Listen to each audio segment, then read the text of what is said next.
দীর্ঘদিন ধরে পরিত্যক্ত ভবন, যে কোনো মুহূর্তে ধসে পড়ার শঙ্কা।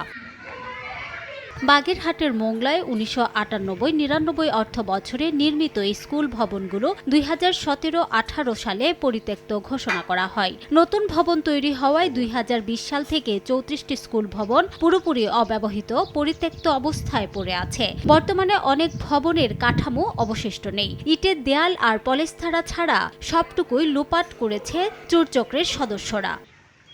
স্থানীয়দের অভিযোগ, পরিত্যক্ত স্কুল ভবনগুলো এখন মাদকসেবী ও জুয়ারিদের অভয়ারণ্য।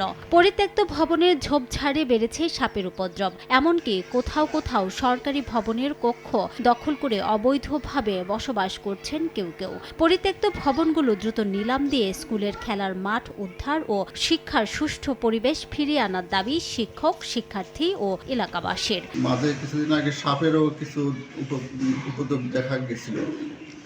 এর পাশাপাশি এই ভবনটা যদি না থাকতো তাহলে ছেলেমেয়েরা আর একটু খেলাধুলা করার সুযোগ পেত। পরিত্যক্ত ভবনের মালামাল চুরি হয়ে যাচ্ছে, কোনো জায়গায় ইট, তারপরে দরজা জানলার লোহার শিক সব খুলে নেওয়া হয়েছে। ভবনটা হচ্ছে ঝুঁকিপূর্ণ, তো যে কোনো সময় যে কোনো দুর্ঘটনা ঘটতে পারে। পরিত্যক্ত ভবনগুলো দ্রুত নিলামের মাধ্যমে স্কুলের পরিবেশ, খেলার মাঠ আর মাদকমুক্ত শিক্ষাঙ্গন ফিরিয়ে আনার আশ্বাস উপজেলা প্রশাসনের। আইনানুগভাবে পরিত্যক্ত ঘোষিত হয়ে থাকে তাহলে তার পরবর্তী পদক্ষেপ হিসেবে নিলাম কার্যক্রম গ্রহণ করার কথা।